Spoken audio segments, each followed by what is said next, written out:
In this first episode of 2 on the work of Marshall McLuhan, I'm joined by Bob Dobbs, who was Marshall McLuhan's archivist and is a renegade McLuhan scholar.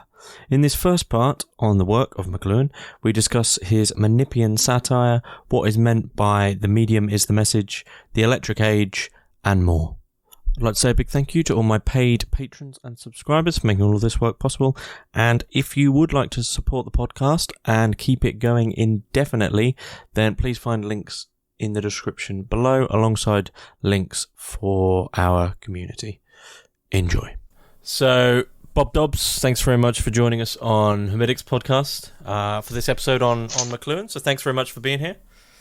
Nice to meet you, James. Yeah. We were joking beforehand that you are the greatest living McLuhan scholar.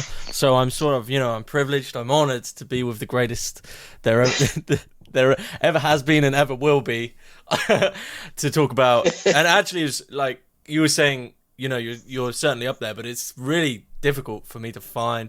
A lot of my viewers, listeners were saying, can you do an episode on McLuhan? So I spent like ages trying to find people who knew a lot about him, and people have used him and people have drawn on him, but there wasn't many scholars. And I'll admit, you were tucked away there as well. It's quite difficult to find you, but for good reason. I understand why that might be. So thanks for coming on. And I guess before we sort of jump in on anything about McLuhan, just tell us a little bit about yourself. I know you have, I understand you have a bit of a reputation for being quite controversial and energetic in the McLuhan field, like McLuhan himself was, and also how you first came across the work of McLuhan. So I'll correct the statement of greatest McLuhan scholar. A guy made the website for me, and I put a lot of my documents and outlines and McLuhan articles on it. But he put greatest McLuhan scholar on there. And I said, well, I'll leave it on there. No big deal. But, it alienates the people that are trying to be respectable and preserve McLuhan's respectability or something. And I'm not going to do that. So I don't mind that I'm tagged as, I was called by one McLuhan professor as the Donald Trump of McLuhan studies. When was this? What year? What year were you called that, though? The year he showed up, 2016. Okay. So it wasn't like an 80s Donald Trump. It was it was 2016 Trump. Okay. Yeah. Once he was running for president, and I liked it. I thought that's pretty good. It's true. Trump, he's a renegade.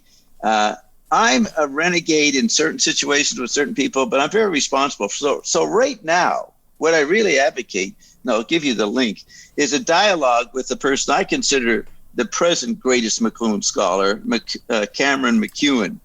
And he's a Canadian, but he lives down in California, and he is doing an incredible blog and research of history of McLuhan and the people back in Manitoba. And so Cameron respects only me in the McLuhan world pretty well. He doesn't respect the McLuhan industry or any of the professors. And he's on a campaign, personal intellectual campaign, to correct the record of what McLuhan did and all that. So he decided that he and I should have a dialogue. And we've just done our 22nd episode. They're really good. We really can supplement each other. There's not anything he knows that I don't know. And so his philosophy about McLuhan's quite different from me. So there is a dialogue and a tension. But we're very calm, and it's very nice. So if anybody really wants to hear two great McLuhan scholars, that's what you got to listen to. And I'm complimenting Cameron on that half. He'll compliment me, Mm-hmm. So that's the background. Now, I was involved in intelligence way back in Europe because I was born in Paris. And I don't want to go back into that history. There's lots of stuff on the internet about me. So in 1953, when Explorations issue 1 came out, McLuhan and Ted Carpenter put out this journal. Are you aware of that magazine? No. Explorations? No. Yeah, it was really avant-garde and cutting edge. Well, my bosses in the European intelligence world saw that he had cracked a major truism and secret in the intelligence community, that the medium was the message. Mm-hmm. They knew that. Intelligence people knew this. And they wanted to find out who he was. So I was sent over there for different reasons. but one of them was to go over and introduce myself, which I did in early 54. And I got to know him, and I was there to find out how he knew it. And it turned out he had been a friend of Wyndham Lewis. You know about him. He's a big influence on McLuhan, and he was very controversial just before World War II. He had to get out of London before the war started. He might have been affiliated with the Nazis and the fascists. So he goes to Canada, and he ends up in Toronto. And McLuhan's down in St. Louis teaching, and St. Louis, Missouri, I think. And his mother tells him that Lewis is up there living in Toronto but speaking in Detroit. So McLuhan and his buddy Felix Capillardi, I think the name is, run up there to meet him. This is in the summer of 43. McLuhan and Lewis hit it off. So McLuhan brings them down to St. Louis to get painting commissions because he was a great British painter as well as a great novelist and an essayist and everything. The guy was a real genius. And so I find out 10 years, 11 years later that the reason McLuhan started to know and get into what he was writing about, which was new, is that he knew and met Wyndham Lewis. And Wyndham Lewis wrote about intelligence before World War II all the time. He was into that stuff. He was the big ogre of the Bloomsbury group. And so the thing was, my father, he knew Wyndham Lewis. So that was the first kind of coincidence in my life. I'm sent out to find out who this strange professor is influenced by. Turns out he's influenced by a guy that I met when I was young. So that began a whole bunch of interesting interactions with McLuhan. And about 8 years later, I was deciding to get out of the intelligence world. I didn't get out till 1990, but I knew something was changing, and intelligence in the old way, Cold War intelligence, was obsolete. So I allied myself with McLuhan and promoted him. So that's how I started in the mid-'60s with McLuhan. So yeah, I sort of have to ask, what was he like as a person? Always no small talk. You couldn't. He actually didn't tell you anything about himself, unless it was relevant as maybe a story from Cambridge about some professor. But it was always in-depth intensity, because in a way he was a missionary, a religious missionary, not your traditional Catholic, but he was on the mission of waking people up. He even said it in a letter to Ezra Pound in 1951. He said, I'm going to create a distraction on the sidelines that distracts the triggermen. Now, the triggermen are the CIA intelligence people. And he knew he was up against a George Orwellian world. But he also said, I'm going to needle the somnambulist. That's the average guy, average person. So he's doing two things. He's going after the bureaucracy, the globalists, you know. At the same time, he's doing his best to talk and stimulate people that he meets all over the place. So he used to confront on the University of Toronto campus the Catholic. There were five colleges on the University of Toronto campus, all these different religions. So the Catholic one he belonged to, St. Michael's, and he would pigeonhole, or whatever it is, you know, grab their lapels, or the priests, while walking around on the campus and say they didn't know anything about Thomism or whatever. He was he was, as he said in that same letter I'm talking about, an intellectual thug. He said that. And I heard him say in seminars years later, he says, you're not going to meet as many dumb people in one place as in a university. I mean, he was really scandalous. And he even said in the 40s that he said the artist was now in a corporate world. He said 1984 happened in 1934. So you got this pretty bad scene for individual liberty or expression that had its heyday in the 20s in Europe, in art, music, and everything. That kind of world he didn't see could happen after World War II. So he said, I'm going to infiltrate, he called it decent society. He got a PhD and got into academia to get in there and have access to young people and to needle whoever was around him that he thought needed it. So he was Hemingway or Picasso, they went to Paris and they go into Bohemia and try to make something in the art world. McLuhan did it differently. He went into academia to do whatever Picasso was out to do. You know what I mean? He went in there as an artist, as a guy trying to use modern media to alter and provide an anti-environment. So that's what you talked about with him. And he was quite open about what he was doing. You might not get it from his books, but when you met him personally, he talked seriously. He would always talk about himself and what he was doing, and Wyndham Lewis or James Joyce. So he put himself into what I call the vortices. And I don't mean the British vortices were a bunch of painters in London. James Joyce, Eliot, Pound, Lewis, and Yeats were the breakthrough guys around the Blast magazine in 1914, Wyndham Lewis's magazine. So they all explored the vortex in new ways and played off each other. So McLuhan continued the vortices tradition, and he felt that nobody else understood it. So he had a real sense of mission. So you didn't fool around with him when you were with him. It was like being with a guru, some spiritual yoga guy or something. You had to be serious, right? Once he got to know you, then he'd let up a bit and relax. But basically, once you got used to him, you would only go around him when you were ready for it. It was irritating. If you were a kind of person who liked small talk, I wasn't necessarily that kind of person, but he wasn't necessarily a likable person, but damn, it didn't matter. His energy was so exciting. It was like non-human, impersonal interaction, Damn. You don't, yeah, but they're you don't get many of them. No, he was a genuine, incredible intellect. Okay. I say he's the Einstein of the second half of the 20th century, because he became as well known as Einstein, and the popular citizen before World War II tried to understand Einstein, and there were talking heads who would, like Bertrand Russell, try to explain him. Everybody thought they had to understand Einstein. The same thing happened to McLuhan. Everybody was trying to understand him, and people made money explaining him. So it's the same kind of situation.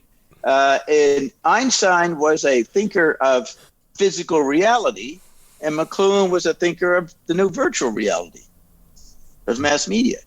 Okay. Before we sort of jump in on his work and dive into the barrage of information and media and everything, which is extremely intense generally, and even in his texts, it seems McLuhan is then much like, as you've described his personality, he doesn't let up, not even for a second in his texts. You need to be almost on guard when you read them. That's right. But before we do that, I have to ask you the Hermetics question right at the beginning here. You can place 3 thinkers, living or dead, into a room and listen in on the conversation. Who do you pick? And as we are talking about a specific thinker, we can include McLuhan and add 3 more. Okay, you got McLuhan. I'd add Frank Zappa, Lyndon LaRouche, and my personal mentor from Nova Scotia, Garrett Dean. Okay. Who was a artist, theater person in New York in the 30s and 40s and 50s. So, and you can find out about them on my website. So I'm saying Marshall McLuhan, Frank Zappa, Lyndon LaRouche. You know who Lyndon LaRouche is? I've heard the name, but I'm not familiar. He was a radical ex-socialist.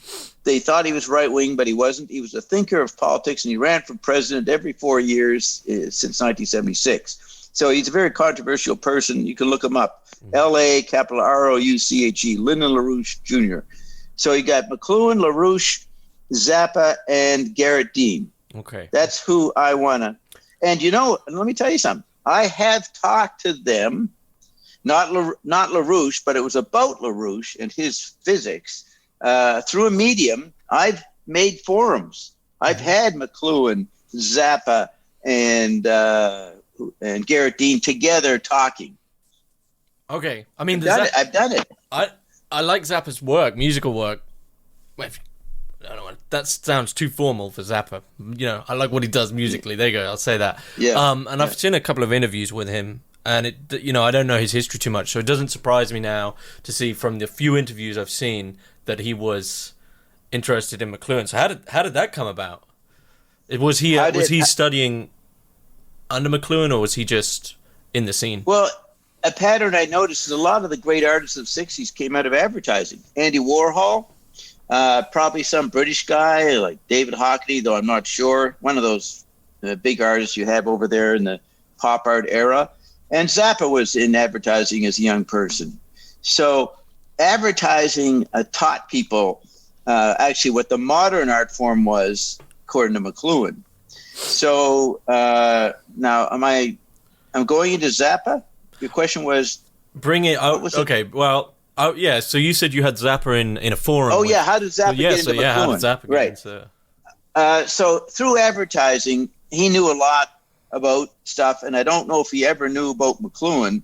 But what happened is that when I started to talk to him in the 60s, seriously, I knew him in the late 50s. I met him. I told him about McLuhan, but not much. I just mentioned it. And then a little while later, I brought it up, and he said, I read the little black book, The Medium is the Massage, came out in 1967. He said, I read that. And I then heard an interview he did with the pop magazine Hit Parader, and he was talking about the different aspects of the music industry, about demographics, and he really seemed aware of the types and different media and music. It was McLuhan-esque, and he was only 27 years old. And so he always had McLuhan lingering, but he was an obsessive ear guy. He just made music. It was coming through him. And later, he saw McLuhan being interviewed in a documentary McLuhan's daughter made around 1984 on American TV. And he said, so that was the first time he saw McLuhan. There's a video image. And he says, I don't think that guy was all there. And so I explained to him that McLuhan was, when he was on TV, he was acting. There was a detachment. He wasn't being a jovial guy and trying to merge with the audience or look good. He was planning what he said to the guy. So there'd be a bit of a removedness or abstraction in McLuhan's image. And I said, Frank, you're misinterpreting the actor McLuhan. And that's so he didn't know whether that was right or not, but that was something that he did say about McLuhan when he saw him on TV. I mean, but yeah. Zappa was a force of energy like McLuhan, and I don't think if Zappa and McLuhan got in the room, they wouldn't get along. No. Too much energy either side. Yeah. Okay. Yeah. Yeah. I will just say that. Okay, but I mean, thinking about it now, my favorite Zappa song, "I Am the Slime," that is pure McLuhan, right? So, but I mean, yeah, no, you're right. If you were to put all that, sorry. Yeah. No, I did a great interview with Zappa, and we got a bit into it, a bit about McLuhan and the history of the symbolists of the 19th century, which he didn't know anything about. He wasn't educated in poetry and literary criticism or anything, but he certainly knew music. So he would spell out some stuff, and I'd say, well, you're saying the medium is the message. And he'd go, well, what does that mean? And I would tell him what I meant. I mean, he knew, he'd heard, but he wanted to hear what I'd say. And he'd go, yeah, I accept that. So he had a natural understanding of what McLuhan called figure ground. There's the content, and he was always talking about what was behind it. Like he told his kids, whenever you're watching TV and you see a commercial, realize that guy's selling that product and he's getting paid to do it. Now, I don't know if many parents did that, probably not, but he was trying to show a structure behind the image by the content. He was showing the ground, the economic ground. So to bring that whole room back, though, if they could sit in a room together, where do you think that conversation might go? McLuhan would be very detached, as he did with everybody. He would start asking about what changes did new technologies do to music in his career, in the profession, which would be perfect stuff for Frank to talk about, because Frank innovated on many levels in the history of electric music. He was a Leonardo da Vinci guy. He did everything, and so McLuhan and him would match on the topic, on McLuhan's interest. But if Zappa started to ask McLuhan about, well, what do you do? It wouldn't go well, because McLuhan would say stuff that Zappa wouldn't understand. He wouldn't know the language, and he would think he was probably a little odd. So, whenever I brought up McLuhan stuff to Zappa, and I knew him pretty good, he found it odd. I had to explain it to him. But then I'd sort of fit it into what he did. And I said, you're kind of doing the same thing. It's just that you have to work with musical content, and McLuhan didn't do content.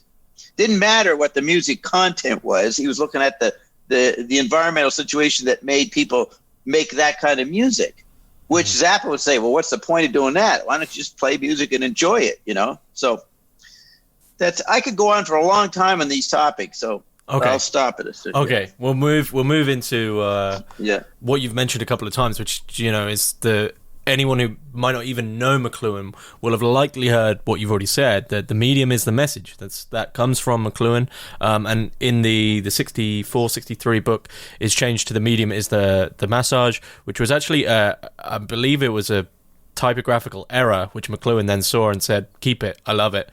Mass age, and we don't even know if that's true. So a lot of, another layer of almost conspiratorial. Well, he was a satirist, but a particular kind of satirist that people don't know. It's called Menippean.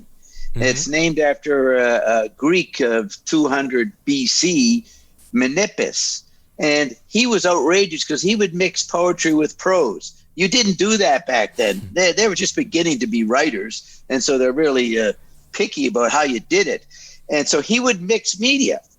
And ever since then, there have been great writers who mix media. And the ultimate book of that was Finnegan's Wake by James Joyce. And McLuhan spent his life translating Finnegan's Wake. And McLuhan himself said he was a Menippean satirist. So what a Menippean satirist does, they don't satirize political people or social manners and mores. They satirize the user of the medium that the artist is using. So McLuhan satirized his readers. He got you to look at the process of reading while you're reading. And if you're looking to have a story and just be entertained, you're not going to like McLuhan. He's going to be very irritated because he keeps reminding you, hey, buddy, you're reading a book and this is altering you. And the person would say, maybe even Zapp say, well, I don't care if it's altering me. I want you to listen to this great music I came up with. So that's where McLuhan was very different as a writer. And because people weren't aware of that kind of writer, nobody understood him when he first came out. Now people understand him real easily. They might not understand how he's satirizing them, but the word media, he basically invented. It was a word from advertising that nobody knew outside of the industry. And then he says, understanding media, people, they didn't know what media was. Maybe the news, they thought, oh, this guy is telling me to understand Walter Cronkite or Piers Morgan or something, over there in England. The word media, and then to find out that the word media applied to everything that humans made, all artifacts, that was too big for people. And so the book became Understanding Everything, the extensions of man, if you stayed around long enough to even know this, to find out about it. So that's really a good example of the meaning of that phrase there. The medium is the message. Is what he's doing there is saying, what's in the song doesn't matter. What's on the page doesn't matter. What is this medium altering in terms of your day-to-day apprehension of society? The world? Your society, and what's it doing to other media? What's it doing to education? What's it doing to business? How the military changes. I just want to say, to get the dates right, he did a major book in 1962 called The Gutenberg Galaxy, and then he did part 2, was Understanding Media in 1964. And then in 1967, The Medium is the Massage paperback came out. And that was the year he was like the most popular, most visible. They did a TV special in the States on him. And so a lot of people heard the phrase, the medium is the massage. And that's why I say that he was kind of like Einstein. A lot of people heard about Einstein first half of the 20th century because he was a newsworthy figure, an odd person. And so everybody thought they had to figure out what it meant. E equals MC squared. The same thing happened to McLuhan. He was popularized before anybody read him. He was part of the language in the 60s, very influential in many ways. And so the average person was pressured to say what was the global village and what was the mediumism massage meaning. So like Einstein, he was a great mind, but was stuck into the culture beyond their discipline, beyond their specialty. Okay. I mean, even though that saying sort of goes across all mediums, what do you think McLuhan would make of, reading is a relatively slow medium, and then the introduction of TV as this passive, relatively fast-paced medium, but some new forms of medium, especially social media, sort of instant images, just constant all day. What do you think he'd make of the sort of acceleration of in terms of our decreased attention span in relation to mediums? It would confirm his interest. He picked Finnegan's Wake to translate. Now, Finnegan's Wake by James Joyce came out in 1939. Has about 60 languages on each page. You cannot read it.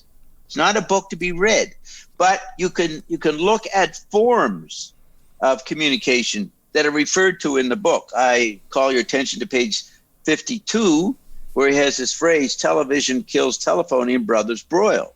The eyes demand that, the eyes demand their, television kills telephony and brothers broil.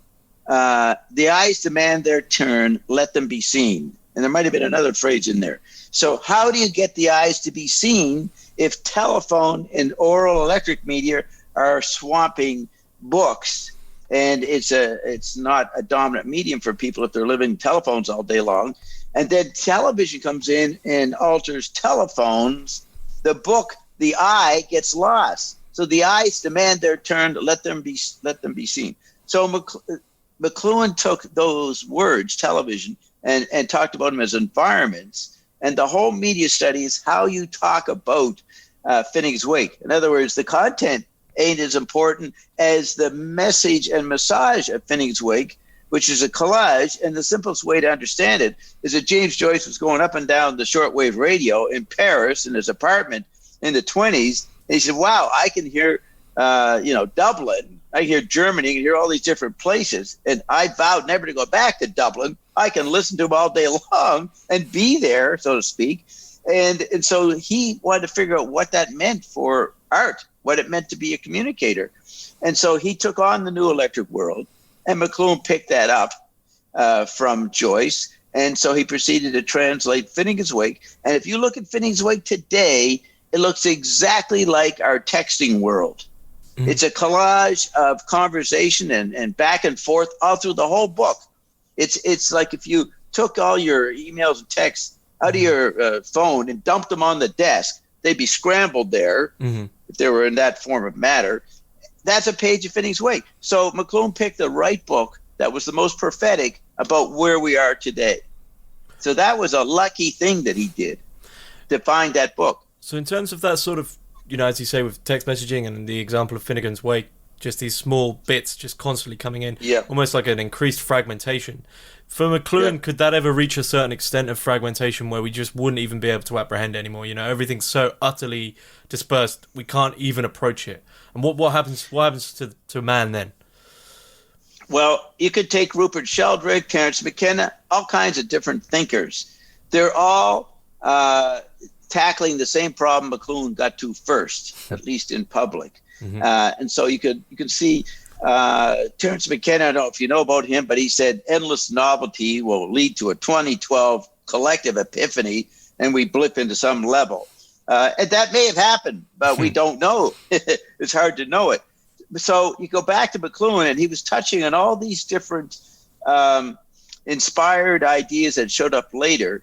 And he basically said, no philosopher king, the wisest person in the world, probably even the second coming, could not stop what the media was doing to us. So he said we have to, as responsible citizens, turn off TV, which was the latest medium in the 50s, 60s, and take a 6-month fast and look at what is this thing going to do to us? What is it doing to us?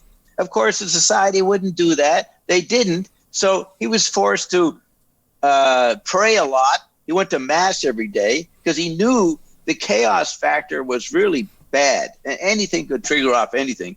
And he also was very cynical and playful and satirical in his public communication. But if suddenly someone, and the Vatican called him up, they named him an advisor to their communication committee. They never asked him. They named him. They never called him up and asked him for anything. That was about 1973. He was assigned to other United Nations committees and different things, but nobody did what he wanted them to do, which was to take the community and agree that just as he showed in his books, print altered the world, and then newspapers did, and then radio and TV. He always said every new medium creates a new war. So we're going to have a new war here. It's an information war right now, but it could flip into a crazy new war, which we can't handle. So McLuhan said he was talking about us being post-human before anybody really talked about it. He said that George Orwell, which is a pretty bad scenario, happened in 1900. Another time he said it happened in 1934. So he really thought that humans had merged with technology by 1950 and were cyborg before there was the word cyborg. Mm-hmm. And he certainly thought we were doomed. That's why he said he was neither an optimist or a pessimist, but an apocalyptic. He said, we are being altered so dramatically that you can only have an apocalyptic response to an apocalyptic situation, so to speak. So he was scared shitless of what was happening. So there wasn't as he says, he's not an optimist or a pessimist, but an apocalypticist or whatever. Yeah. Then there wasn't a possibility for a reversion out of this state for him. Once, even though he said, let's turn off our TVs for 6 months, if he's not an optimist, then surely there wasn't a way we could go, right, we can deprogram what's been programmed. Well, that's where he was a saint of the church. He felt that you had to become inspired by the message of Jesus or whatever it is to become a Christian. Back in the 30s, he asked for signs. He was an intellectual, read some Catholic philosophers. He didn't know whether there was anything to this, so he asked for some signs from God, and he claims he got them. And his son said his father never told him what the signs were, but he claimed he got signs. So he full head went into being a Catholic, and he would occasionally, not too much, because he was talking to a public that was generally pagan. And so he didn't bring in his religious points to confuse people. So every now and then he might say something, or if he met a priest who interviewed him and it was fairly literate about McLuhan's ideas, he'd do an interview. And there was a guy who did that. There's a collection of McLuhan talking about religion and his faith well after he had died, but that stuff wasn't out when he was alive. So he believed that he was a member of the true church. Now, what the true church wasn't the bureaucracy of the Vatican. So he had a individualistic, eccentric, whatever, religious conversion. He felt that was salvation. But he didn't believe you had to go around and beat people over the head and make them convert. Now, a longtime colleague, Barry Nevitt, told me, eventually, when he became a real close friend and did a couple of books with McLuhan, he'd start to say, he said to Barry, why aren't you a Catholic? You obviously see how bad the world is in this situation. How come you're not trying to save yourself? So he felt that would happen. But at the same time, in interviews with Priestnet, he said you can't be a Christian today because the whole basis of Christianity was the phonetic alphabet and then later the printing press. And that would melt and fall away. So the electric age would demand a different kind of religion, a Christian. But then he would flip and say that because Christianity was the only religion that emphasized the body, it wasn't Buddhism, Hinduism going to nirvana or some other transcendent state, that the body was the most important situation, that you would get salvation within your body while you're alive. He said, we're in a disembodied, discarnate electric environment. Mm-hmm. So a religion that talked about the body as opposed to the environment was the most relevant religion, even though it was being undermined by the electric environment. So that's sort of what he meant by us becoming androids, is in that sense of the effects from the media alter our mentality so much that we're drawn away from any human faculties. We're just simply working on some artificial level of machinic sort of just going from one artificial creation to the next. Yeah, you take the word machinic, that's Deleuze and Guattari. We didn't have that term in McLuhan's day, but he was describing the machinic, and Deleuze and Guattari probably got the idea of the machinic as opposed to mechanical from McLuhan, from whatever they picked up in McLuhan. I wrote a long essay showing all the postmodernists. I would take quotes from their books and show how McLuhan already said what they were saying before they did. So McLuhan said the environment would not encourage Christianity because it would be post-literate. The population would become pagan and obsessed with the occult, and all that happened. He predicted everything that happened, and the TV evangelists would not be a kind of religious institution that he supported because they were just people on TV communicating on a medium that undermined Christianity, So he was devoted to literature in the book that way, that he thought the book, if you get people reading a book, and the best book to get them to tackle is Finnegan's Wake, because you can't put it away and claim you finished it. So it's a book that's a perpetual motion machine. You're always going to have to keep reading it to figure it out. So he thought Finnegan's Wake was a panacea for getting young people to read. And he said many students, when they looked at Finnegan's Wake, they said, "Oh, that reminds me of my LSD trip." And so he said, "Yeah, this is like LSD, but it's probably safer, not so disruptive to your daily life as LSD." So he considered that an anti-environment to the Tim Leary world. And remember, he inspired Leary through a consultation to come up with turn on, tune in, drop out. Leary got that from McLuhan. So here's McLuhan influencing people, inspiring them, and they had no clue how different McLuhan was from them, and didn't agree with anything that they were doing on a personal level. But he was very impersonal. That was the point. He kept it on the public language. You know that phrase, lingua franca? It's sort of like the public shared environment of communication. He talked to that, not to individual people. He didn't judge people or societies for he would judge societies, but he noticed they had a bias, so it was hard for them to see what was happening in other societies. But he never blamed individuals for the situation. Like, you're an idiot because you don't understand the environment. He knew that it was so overwhelming, especially in the 20th century, that people were helpless. So he wasn't a moralist like Norman Mailer. Norman Mailer would call everybody a dummy and have debates with McLuhan, public debates, and criticize McLuhan for not being a moralist. And McLuhan refused to be a moralist. He was privately, as a Catholic. I have copies of his one of his daughter's letters, and when she was getting a divorce, McLuhan was writing to her very un-McLuhan-like. He was telling her, "Don't get divorced. It's not good. Nuclear war is going to break out any day. You don't want to be alone." He was trying to scare the shit out of her. So he took, marriage very seriously privately, but he would talk in public about, the kids will sleep around, they're tribal, they're oral, they don't have bourgeois literate values, and a lot of middle class mothers thought he was pretty outrageous talking that way in public, So I'm just interested, were there any sort of postmodernists of the, you mentioned Deleuze and Guattari, and I imagine Baudrillard as well. Were there any who sort of did acknowledge his influence? They all they had to acknowledge him. But what's interesting is Roland Barthes and Derrida were subscribers to McLuhan's Explorations Journal in the 50s. They knew about McLuhan if they read the journal closely enough, because there were other writers, but they could have become aware of McLuhan quite early. And then in 1967, when there was this World's Fair in Montreal, Quebec, in the French-Canadian part of Canada, because Quebec had a very deep involvement with French intellectuals in Paris, and McLuhan was the theme of the World's Fair. There were McLuhan quotes posted all over it.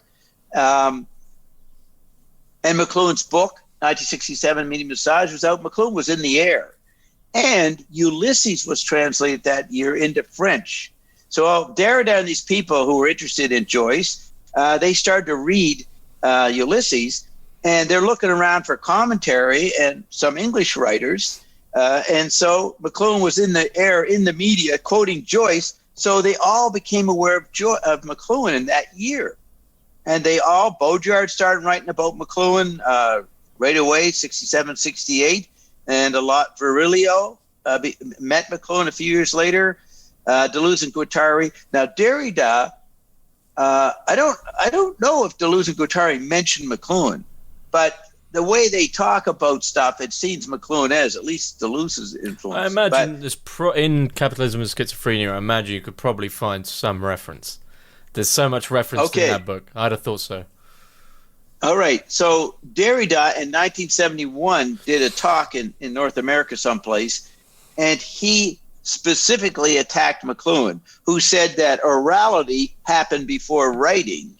Mm-hmm. And orality is like before, it's the beginning or something. Whereas Derrida says, no, writing happened before speech.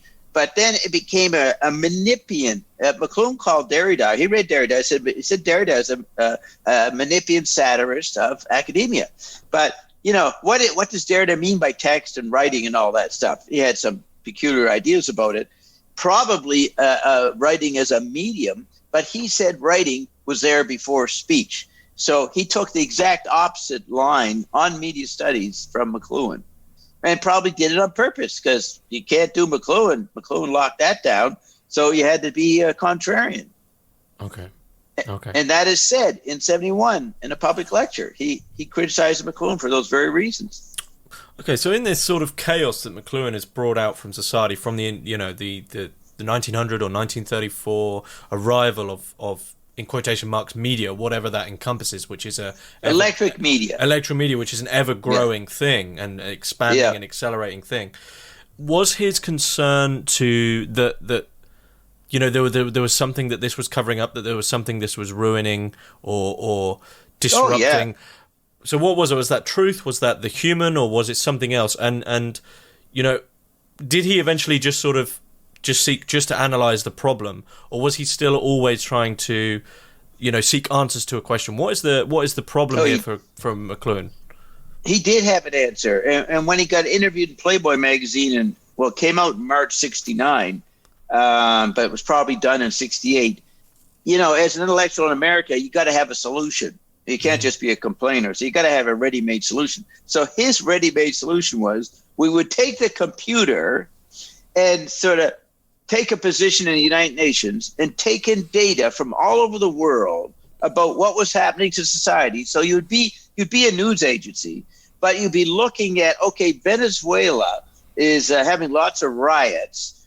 We should turn off their radio and have them just read newspapers so they calm down.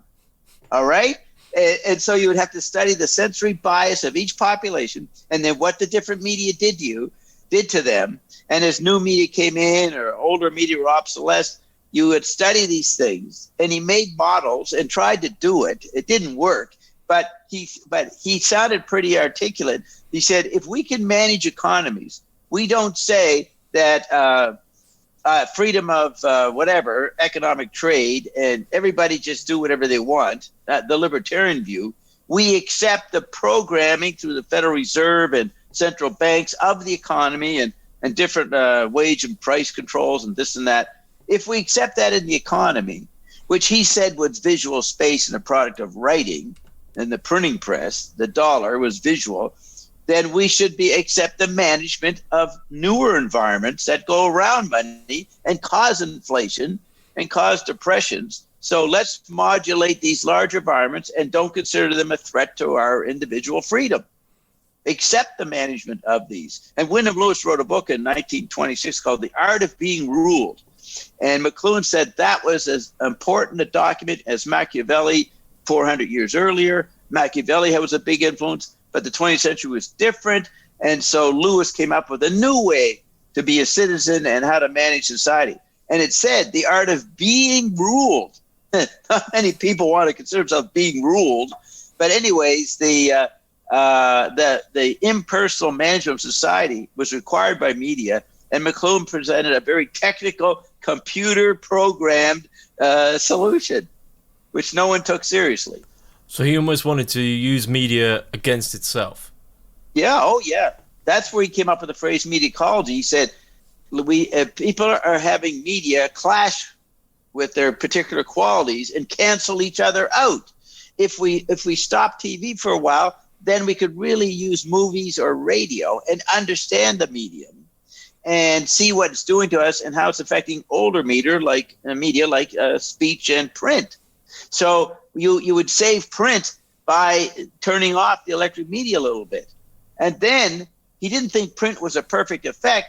If you had too much print, like the Victorian Society in England had, and they became quite distorted in the 19th century, if you brought back radio or TV to counter the effects of print, you'd have a restored balanced sensorium. Okay. I mean, that's pretty. Just you see how? Yeah. What I'm saying. Yeah. It's like an equilibrium. That's right. But what I'm saying, you never heard, right? Here's McLuhan presenting these complex ideas that all people know about. Oh, some guy said the media is the message. They wouldn't even say it right. They say the media, which meant the news. So that's what I like. I've been on talk shows since the 80s. I mean, had my own shows on the radio. I can get anybody worked up or be an interesting show just by quoting McLuhan and talking McLuhan in a way that they never heard of. Okay, I mean, just now you're going to be devil's advocate. Yeah, I was going to play devil's advocate. Beelzebub's advocate. Yeah, Beelzebub's advocate. Okay, Lucifer's, whichever one you want. I mean, let's take like the big era.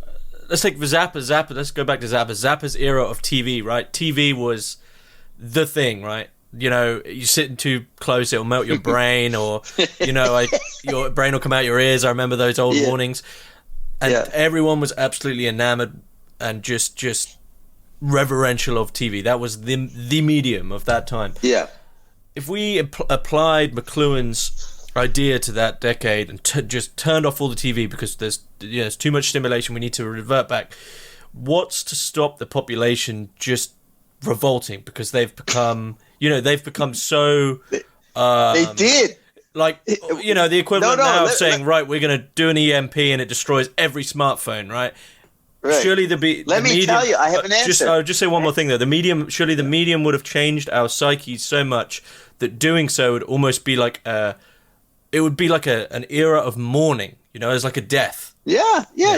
Okay, he had all kinds of good answers for that. Okay. First of all, there were actual small towns, small areas that did a study in the 70s. And they would turn off TV in their community for a week or two. The population went nuts. Just like the lockdown, they're all trapped at home, but they couldn't leave their space through television's window. And so they got all neurotic, alcoholic, violence, divorces. It was bad. But McLuhan said, see what we're doing? We're addicted to this thing. And if we're going to sit around complaining about the kids are getting dumber with television, that's pretty immature as a parent. You're complaining about something that everybody is addicted to or being changed, and we better approach this a bit more seriously. Let's all agree that we take a fast, and it's like a big effort. And we know there's dangers, and psychiatrists will be overworked or whatever. The thing is, he knew that every medium was valuable, so he didn't do it to get rid of TV forever. Only to wake us up by it not being there to see what it had done to us, and then slowly turn it back on in a more balanced way. But the problem is, as Bucky Fuller found out, if you have a good idea, people are crazy. They got personal obsessions. They got all these things they want to do. You can't, it's like trying to organize 9 cats, right? You just can't organize people that way unless you're a Hitler or something and you just come in and shoot them up. But so McLuhan was asking the impossible, but it was the most revealing analysis of what was going on that other intellectuals were avoiding. They weren't seeing what TV was doing. They didn't even understand what he meant because they were so content obsessed. They didn't know what the form was and how it was altering our senses. So that's why he had a long life as an intellectual and is still talked about today, more than Orwell or other people probably, because he hit on the core problem. And it also his laws of media, the rules of what media environments do, I think is the best knowledge for a citizen to know. Of all the sociology and psychology that people have developed the last couple hundred years, his is the most practical for the citizens. And certainly, let's say 20 years ago, if people had been educated before that in high school or college, they might not have been so keen to get a computer or a cell phone for their kid. They might have had a good collective social community reaction. No, we're not letting this thing destroy our society because it will do that as much as what we think is good about it.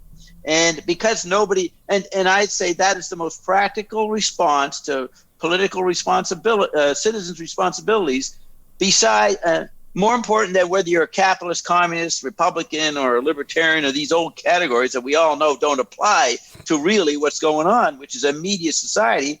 So that brings us back to McLuhan and the laws of media. So he came up with those practical information for psychic survival personally, and probably for the community.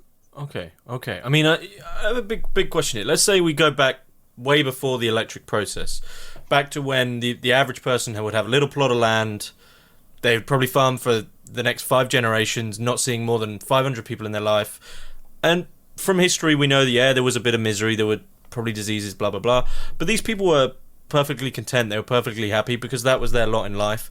And, it seems that they didn't really have this need, almost a McLuhan need to escape. And the electric process comes along in 1900, 1934, accelerates and gets worse and worse and worse. And as you say, you turn off these TVs, and the lockdown is a good example of when something is taken away out of the electric process that you're used to, you go a bit nuts. What is it, as you said, that I liked your metaphor there, that the TV allows you to get out of your house mentally, I guess, right? Yeah. What is it what is it since the electric process that we're all trying to escape from, that we're not comfortable with sitting in, right? Okay, so what is uncomfortable about the electric environment? No. So there's we constantly use all these the mediums of the electric process. What is it? Why do we feel compelled to use these? What is it that we don't want to what is it that we're escaping from by using these? Okay, so that was McLuhan's real discovery. In Understanding Media, he says the idea that media alter us, most people couldn't get it if they paid attention to an explanation of it, and previous thinkers had talked about it, not in the sophisticated way McLuhan did. But he said what he discovered is that when you extend a new medium, it numbs your senses. So when we had the book, it numbed the eye, made you unconsciously visually biased, and altered your other senses. And he said this numbness, why wouldn't people look into it? So he discovered that people ignored the numbness. And he said, that was my discovery. And he even called it original sin. He said the original sin was the lack of interest in finding out what's going on. So you're numb. So the sensory interaction that media caused led to a numbness. And like weather, I go out there, I'm in Maui, I'm in paradise, right? I enjoy the sun and wonderful weather every day, and I want it every day. McLuhan considered our inventions and their environments as man-made nature, man-made weather. And just as much as you want to engage your senses, and naturally, you also want to engage the senses, the extensions of them. That's why we're, quote, addicted. I'm not addicted to sunlight. It's something that I enjoy, we all appreciate. Well, we have to look at television as a new kind of sensory existence without the hysteria pro or con about it. But because people have such hectic lives, and because the computer speeded it up even more, and nobody can think straight about the issues. And they might want to ban TV. There was a book written back in the day, 4 Arguments for the Elimination of Television. That's a stupid proposition. because you're not going to eliminate the weather. And that's why McLuhan called it hot and cold. So people are not addicted to media if you understand they're extensions of our senses. And like we use our senses, we're going to use the media. So basically, McLuhan said people turn on the media every morning to find out what's going on, not on the content, but to share that electric space that everybody else was in. So it was like jumping into the pool every day, in the swimming pool. And you swim around and you pick different content to focus on, but you knew it was an environment, a weather, a situation that everybody had to explore so that you were up to date with what the community was going through. Mm-hmm. So it's a sensory pressure. We made new senses with these technologies. And that's where it sort of comes back in with the religious impulse for McLuhan, in that by doing that, we're avoiding that Christian connection with the body. Yeah, well, the Christian thing is I'm in the world but not of it. It's very hard as your senses are extended to say I'm in the TV world but not of it. It's very hard to be detached. In a simpler world, you could. If it was a manuscript world, you go become a monk. You could drop out. So the endless pressure of involvement, which McLuhan always talked about, was the big disservice of the new century media. But he wasn't saying it was evil. He was saying we're cyborgs. We've added new bodies to ourselves, and we got to recognize what it's doing to people. Mm-hmm. Did he ever? Because obviously he's sort of primarily dealing with the senses. But also primarily dealing with, the hierarchy of the senses. You have sight, then you have hearing, and then usually, taste and touch are rarely spoken about in philosophy or theory. Did he ever mention these senses as being sort of caught up in that electric process at all? Oh, yeah, he talked about every sense and their extensions. I don't understand your question. Yeah, if he discussed every sense and what extended it, mm-hmm. and then the interplay of it. And a sense that he talked about that people didn't get was tactility, because his definition of tactility, or which people think is touch, is it's not a sense. It's the interplay of all the senses. In other words, maybe what makes consciousness. You could say it's the mind. The mind organizes our sensory data. So tactility, the interplay of the sensory life, he said electricity was an extension of that, not a particular sense, but of the interplay of the senses. So that you had to get, or you wouldn't understand what he was talking about when he talked about the tactile. Okay. Go ahead. So okay. here's the thing, James. Mm-hmm. I got to do something for an hour. Can we stop and continue an hour? Could you? I think I've just got one sort of quick question, and then we could sort of finish it up. The question I really want to ask is, and I'm sure you'll be sort of sympathetic, is why is McLuhan forgotten? Why has he been a bit ignored? And I know yourself as a controversial scholar. I distracted I distracted everybody from him. No, what happened is, and he predicted it, people became media. More and more people, more instant celebrities, more information. Why would anybody listen, once you have cable TV and all that, listen to one guy who you don't understand, and he's boring, probably, he's a professor. He had no charisma to keep going. You know what I mean? Mm-hmm. Like a Hugh Hefner or something. So he just got swamped by the world he saw coming, which was there'd be a lot of people imitating him and becoming talking heads. He was unique. The talking head back then in the 50s, I remember it was Bertrand Russell and a couple other guys, like Aldous Huxley, just a few people. Mm-hmm. And they would give an hour and this wisdom would come out of them. And so McLuhan was the first guy like that who engaged with silly topics like rock and roll and frisbees and teenage culture. Aldous Huxley did not talk about doo-wop, you know what I mean? Okay. But McLuhan talked about all that. So he was different. And so he got noticed. But soon after, you had endless talk shows with, 10 people on it in an hour and a half on a Johnny Carson show or something. He just got lost in the mix. That's why he said nobody could actually come on and be so profound and stop the world. No philosopher king could stop the world. So we had to collectively understand what was happening and collectively decide to turn it off to get a breather, and then listen to maybe some more intelligent people than your average person on a talk show. So that's why McLuhan was right. He knew he was lucky to get the attention he got, as short as it was. Okay, that's a good answer. Yeah, okay. If you've got things to do, I think that's a good place to finish up. And I won't be able to do. I'd like to continue. Yeah, can we continue? Not today. Yeah, no, we can do it. We could do another part. Yeah, definitely. Yeah. But yeah, thanks for coming on. Yeah, well, thanks for having good, responses and interest in basically being clued in about what McLuhan